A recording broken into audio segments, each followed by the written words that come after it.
Through Finding God, Crabb gives us a glimpse into his own life. Like many of the books that he's written, he shows us some of the tough things, the painful times that he's going through. But he says in the beginning of the book that we're working on today, Finding God, a book that he wrote in 93, he says, let me tell you why I wrote this book. So he actually kind of unpacks exactly what he says. I have come to a place in my life where I need to know God better or I won't make it. Life at times has a way of throwing me such blinding confusion and severe pain that I lose all hope. Joy is gone. Nothing encourages me. He continues to talk about some of the pain he's going through. And then he says, I wrote this book in response to the desperate cry of my heart to know God better. More than ever before, I am wanting to know him and his great work in us to increase our passion for knowing him until it is stronger than all other passions. Developing that passion in our hearts is a long, difficult process to which God is relentlessly committed. The way is hard, the road less traveled than others, but the journey is worth it. God is immeasurably good, and he can be trusted. And then Dad says this, as I share my journey through my problems towards finding God, I fervently hope that a passion to know God will be stirred within you, perhaps a deeper passion than you've ever known before. With joyful hope, Larry Crabb. We're going to be talking today about the book Finding God. Some of the things that Dad talks about in this book were very foundational to a lot of the things that he believed and he taught later on. Some people can interpret this book perhaps as being something that is a little bit heavy, sometimes maybe discouraging, but I think this book really is encouraging. Some of the things that he'll talk about is plane crashes that kill loved ones. I guess that's not super encouraging. Positive biopsies that shatter dreams. I guess that's not super encouraging. Unexpected unemployment that fills every thought and with fear. Unfaithful spouses, rebellious children, demanding jobs, battles with self-hatred, memories of abuse, personal failure, consuming loneliness. So that's what you get into when you start to talk about some of the stuff that we're going to be talking today as we unpack Dr. Crabb's book, Finding God. Well, my guest today is Karlene Cannon. Karlene's a good friend, but she's also a colleague. We've worked together for the past few years, and I've grown to really deeply respect and care about Karlene as my friend. So Karlene, thanks for joining me today, girl. How are you doing? Thank you. Yeah, I'm doing well. Thank you, Kent. Well, I think it was about maybe, I guess maybe a year or so ago during the graduation period of time when I guess it was, coming up on summertime. You said to me, I want to order, can you order me a case of the book Finding God? And I don't know if that was a year or two ago, but something like that. Yeah, it was 2020. I had two kids graduating, one from college, one from high school, and had like 50 graduation gifts to buy. So I was trying to find something that was meaningful and, also reasonable. So. Well, unpack that. Why did you choose to give these kids this book? Yeah. This book, Finding God. Why was that your choice? Because you've read most of Dad's books. Tell me about that. Well, I actually just picked it up off the shelf because I hadn't read it. I had read many of your dad's books, but this was one I hadn't read, and just sort of felt drawn to it for the first time. And as I was looking at it and reading the beginning of it, I recognized that your dad wrote the book about a year after I graduated from college. Mm-hmm. And I didn't find this book, and so it sort of intrigued me. And then I also, my husband knew Bill, your uncle, and they had been really close. He was a mentor of my husband, Rich. And so I'd heard about him, and we were dating when the plane crash happened. So I had a personal connection to the stories your dad tells in the beginning. And I just got caught up in the quest to find God in that pain and chaos. And I really resonated with the statement. He makes it a couple of different ways in the beginning that, during that time, it was really clear to him that he didn't know God well enough for God to be all he needed. Mm-hmm. And, I thought, I think that's probably true of me. I'm not in a similar crisis situation, but um, during all of that time, COVID was happening. My kids were graduating. A lot of stuff was going on. So I started reading the book and also recognized that there were some things I needed that your dad had explored and unpacked that I needed when I graduated from college. Like if I had only found the book when it was published. And instead, I was looking at it 30 years later and thinking how helpful it could have been, and wanting that for my kids and their friends. So Awesome. I think I just got really captured by the ideas in the book. Even 30 years later, it's still relevant today.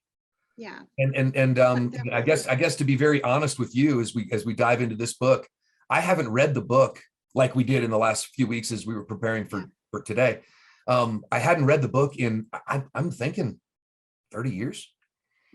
And I had a chance to actually go back through the video series that they did in 94, 93 or whatever it was. And my goodness, it was so fun watching Dad up there unpack this book. And it was such a weird video with the green screen that they put clouds and words floating in. And but the message was, he breaks this book into 3 parts. The first part is the importance of finding God. And then like you just talked about, he dives into some of the pain that he was really going through at this time when he was writing this book, and talks about that. And one of the things that I think I'm hearing a little reverb on that now. Okay, there we go. But one of the things that I think was interesting when I was looking at the book too, Karlene, is he talks about he dedicated this book to his mentor, one of his mentors, I should say, a guy named Dr. Charles Smith. Chuck Smith was his name. And Chuck actually passed away from cancer years ago. And Chuck, he says in the book, and I knew Dr. Smith pretty well, but he says in the book that Chuck says, Lord, if I'm going to get to know you better, and that's going to, and having my cancer return is going to allow me to do that, that's my prayer. Right.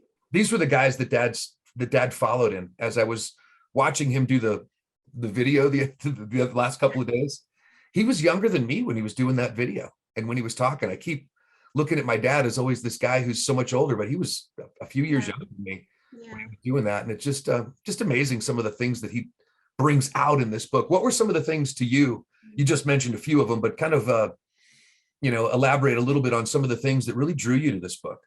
Yeah, I think there were 3 big ideas that I actually found pretty transformative. And the first one was just a simple statement he makes pretty early in the book that, and it's kind of a question. He obviously asks a lot of questions. That's sort of what your dad does. And the questions in this book are very convicting and very productive if you take the time to ask them of yourself. But one of the things he asks is, are you looking for a plan to follow or a person to trust? That's it. And like that question had my name, it could have said, Karlene, are you looking for a plan to follow or a person to trust? And I thought, I actually probably want a plan. Like if I'm really honest, I want a plan that solves my problems, that gives me direction, that tells me what to do, that I can sort of control and, accomplish well. And this whole person to trust thing, that idea is much harder for me to really get excited about. And that was very convicting. And exposing something in my heart that, and your dad goes on to talk about, not only in this book, but in most of the books he wrote after that, how we are all looking for a way to manage our life. And he makes a statement early on that he realized after your uncle's plane crash that he was out of the Garden of Eden and there was no way back in.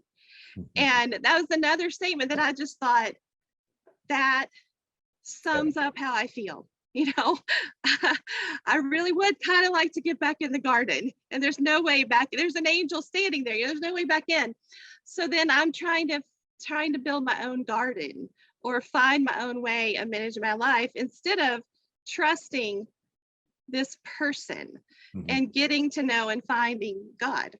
Um, Mhm. so I think that set the stage then for the subsequent sections of the book that you alluded to. And and I think when I picked up the book, I really thought this was going to be like a kind of a fun journey of getting to know God, and it's really not. That is part of it, but it's really more about exposing the deep distrust that I have, you know, and how that is the obstacle to me finding God. That's And so it's this good. really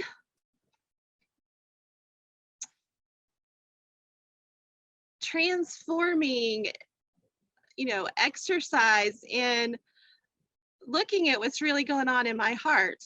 And Man. as he talks about disrupting those bad desires and enticing the good passions that are sort of buried deep underneath there. But that disruption is, you know, disruptive. I mean, you can't keep on with your plan to follow when it's disrupted like that. Your only option is to look for a person to trust. Yeah. I just want to tell those of you who are watching us today that just so you know, Karlene likes to have a plan for the plan for the plan. So she's the planner, and which is super valuable. But it's so interesting. You talk about some of the different kind of subject matters that he kind of brushes through in this book, and it's just so rich. It's so thick. When you really dive into it, some of the things I love, the little quotes that you throw out, but he was using quotes like feeling good or feeling better is more important than finding God to most of us. Right. And are we merely living or are we walking with God? He talks about Enoch and Lamech. And then he really, typical Crabb, he dives into sin in a way that is so convicting. Yeah. And he dives into pain. And that the only way really to know God better is through those kind of deep water pain moments. And I think I can maybe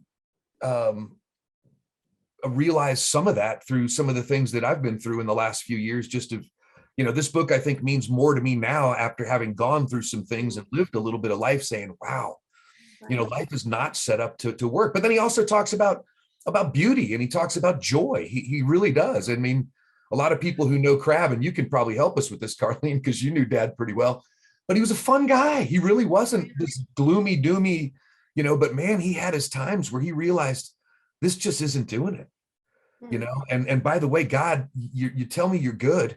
Well, what are you good for? Right. He unpacks a lot of that. And one thing he did in this book, and I want to kind of talk about this, especially as your kids are going off to college, and I've got my oldest getting married, but he talks about parenting in here, and he says, typically parents send one of two messages to the children. Do you see that part where it says we either want to be happy? How many times do you see parents say, "Oh, I just want my kids to be happy"?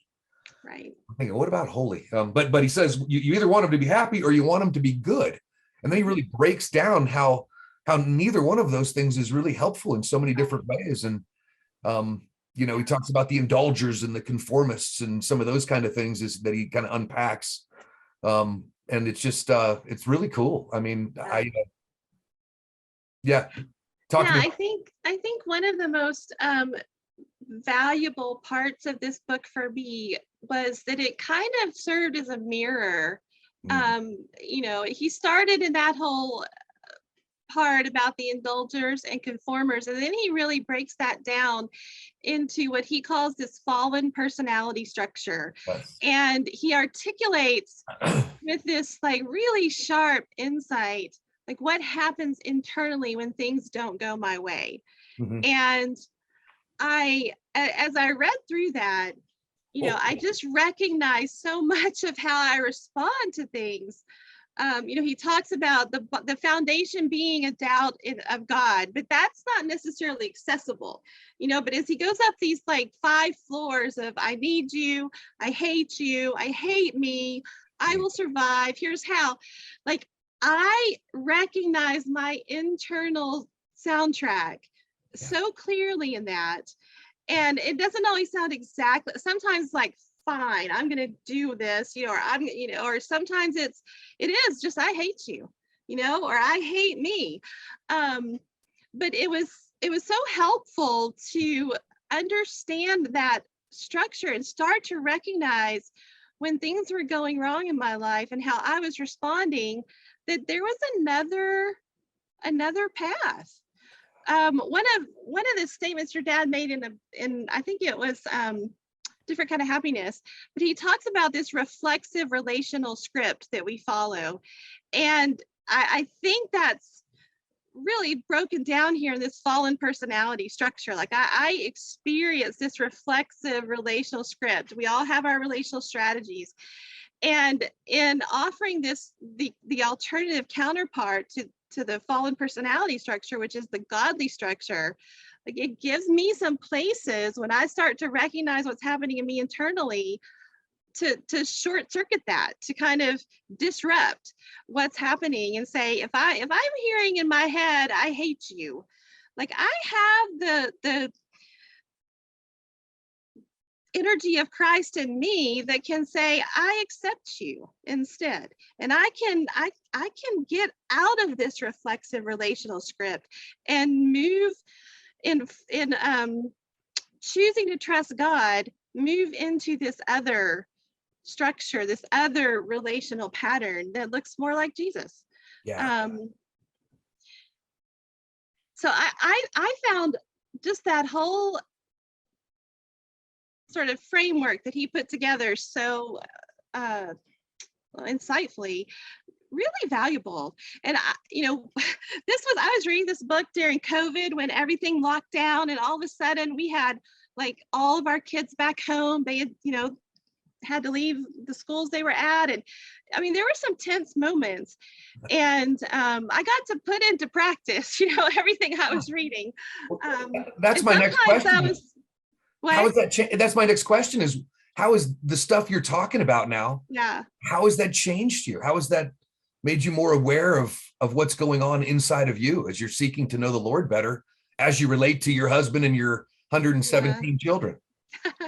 Only 4. But well, first of all, it was really sobering, to start to recognize these things happening in me, these, talk tracks, and then to have some successes where I could say, okay, I don't hate you, I want to accept you. And then sometimes where it was just too painful or too difficult, or and there was just all this resistance and rebellion in me, like, no, I'm just gonna stay here. And then I think what is really valuable about this is that on the bottom floor is, where am I not trusting God? In whatever pain or chaos I'm feeling, where have I lost my connection to the provision and purposes of God, and to this person that I'm trusting? I've somehow gotten back on my track of trying to find a plan to follow, instead of resting in the trust of a Father who I know is good. And so it just gives me some pathways back that, I love that. I didn't, I had a lot of theology and a lot of good, rational kind of understanding of my faith, and certainly had experienced God, but to have that kind of deeper insight into what was going on in me, as your dad talks about relational holiness, to even have the sort of target to aim at of being relationally holy, just changed the way that I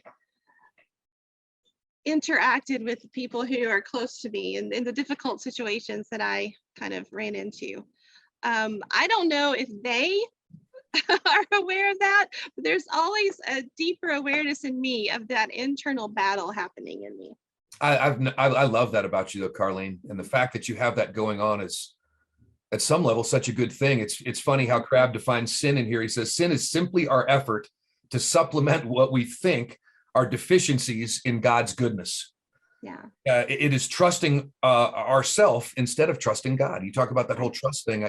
It's kind of a typical Crabb book. I mean, he breaks it into 3 parts. He unpacks some things.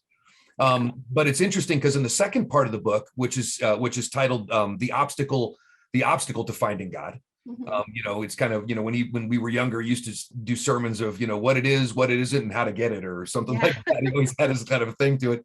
But he talks about in the second part of the book, chapter 7, where he talks about having it out with God, doubt in God's goodness, making God prove himself to us, some of those kind of things where it's just, these are the obstacles. And I love the little catchphrases that he has all through this book, is either we live under pressure to grow or we celebrate grace. Right. I mean, and just the emphasis that Dad puts on the supernatural power of the Holy Spirit is just unbelievable. And the thing that I want to unpack with you as we're kind of getting into the meat of this book is what really impacted me was kind of that third section as well.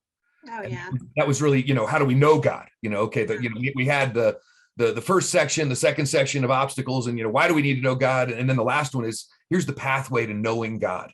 We're determined to, and he says that a lot of times people were determined to enjoy life now, and then to know better the one who is life. Right. And then he jumps into in the third part, and this is what blows my mind every time I think about it.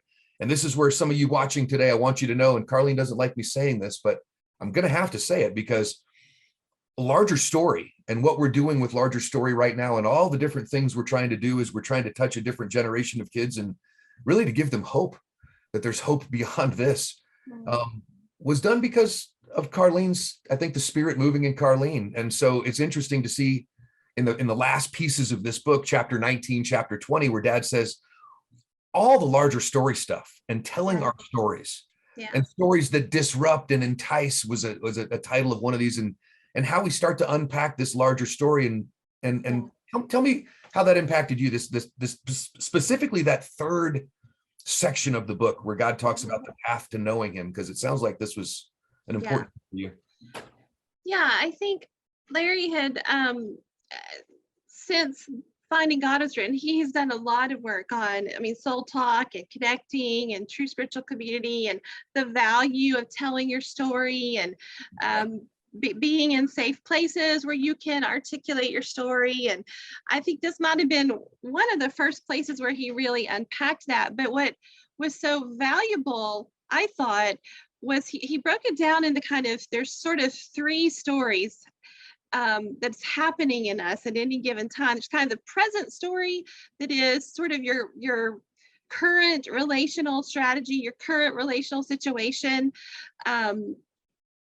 And I think that we often kind of stop there. We just share what's going on and, hope that someone sees us or understands or gives us empathy, or, maybe offers a good suggestion or possibly even a rebuke. But it's kind of just sort of sharing your story, and that there's some relief in that. But of course, your dad pushes further in and says, what is the inside story? And that's where that fallen personality structure really starts to scream loudly, is that I am demanding something from people that only God offers me. And to really get inside of what that demand is, and why I'm doing that, and what I'm looking for, that then exposes the deepest story, which is my lack of trust that God is good and he's going to take care of me. Yes. And so the whole exercise of doing that, or just the awareness of those different levels of story, are how then you can connect back to the larger story, the larger story of God, because love that word, awareness. It's the separating places where I'm, demanding from someone else, and sort of taking back what is God's, that I disconnect from the larger story.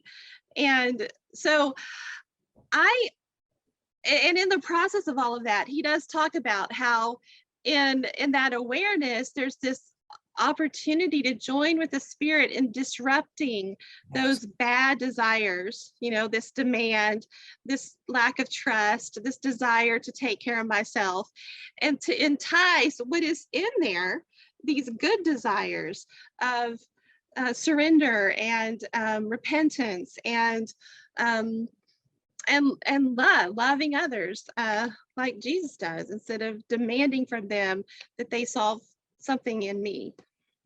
Or relieve that pain somehow. Right. Yeah, I love where Dad says in there too, which offends us more, our ongoing pain or our ongoing sin? Yeah. And he does Yeah. talk about the value to telling our stories and how our Yeah. stories really do become part of the larger story that God is telling. I love what he said in there. There was one part he said too that kind of convicted me, as you even talk about this with the whole trusting piece. But in today's environment where it's such a divided culture that we live in, he said dialogue and debate should always be done in a way that helps others to see how kind and how good God really is. Let warm Mm-hmm. conviction replace cold dogmatism. And I thought, oh man, do I need to hear that? Right. Right. That's so important for me to hear. And the whole Yeah. value. I mean, one of the things that I was going to say too, is I hear you talking, Karlene, and I mean, I've seen so much growth in your life too, and I'm hoping you've seen it in mine. But it's interesting with this book. I think this was really kind of the foundational things that Kenny and I were raised in. Mm-hmm.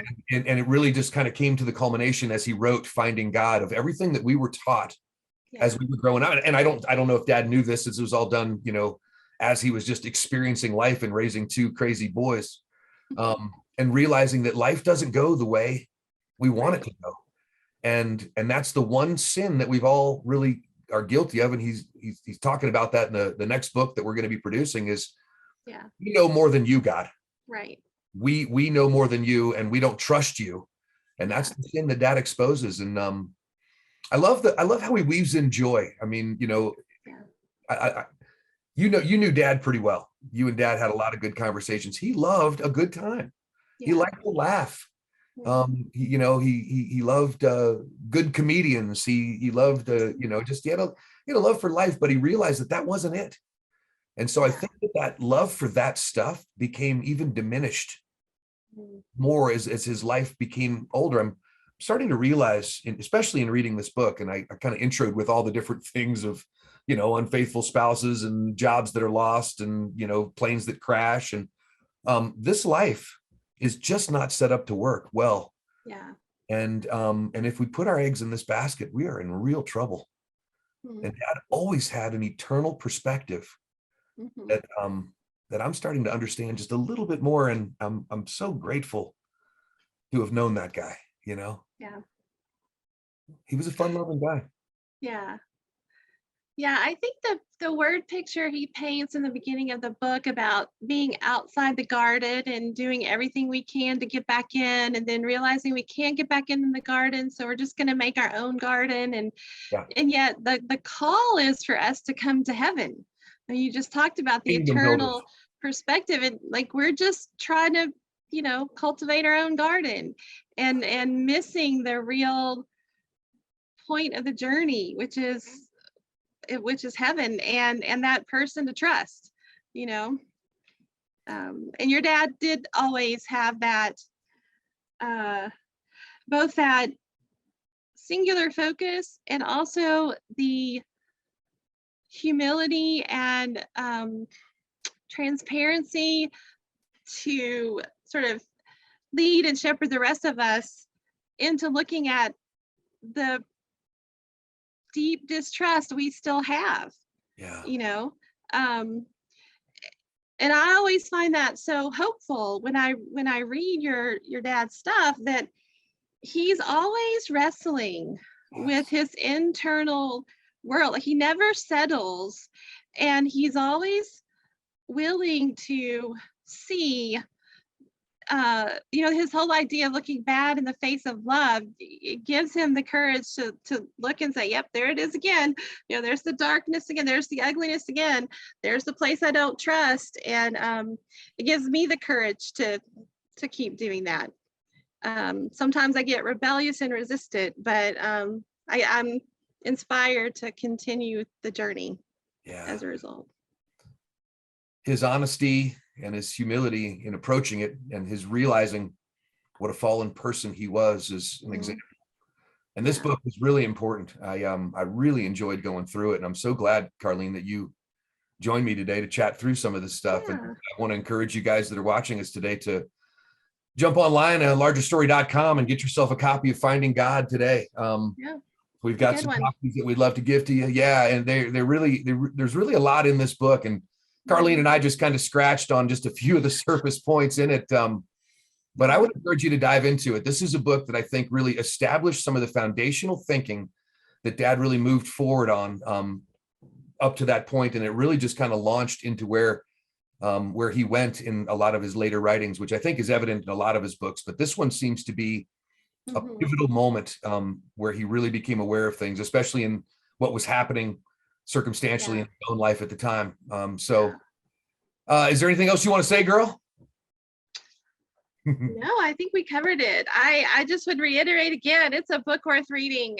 If you read it 30 years ago, it's a book worth reading again.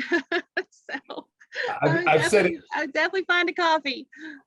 I've said this about all his books, and everybody's probably getting tired of hearing Kep say this, but it's like, wow, this is a book that you maybe should, consider diving into annually, and just kind of re-engaging. And I said at the beginning of our chat today that this is an encouraging book. Even though there's some very hard things in it, there's hope. And I love to think of the fact that right now my dad is not living with any more faith, and he's not living with any more hope, but he's still living with a whole lot of love. But we are still living with faith and hope is so big. And this book is just filled with the hope of heaven that is to come, because we're made for something more. So I hope that y'all can glean something from our conversation today. Thank you, Karlene, for joining me. Yeah, thanks for having me. Yeah, it was really fun. And again, if you have a chance, pick up the book Finding God by Dr. Larry Crabb. I think it's worth the read and worth the time. Thanks for joining us today. Thank you.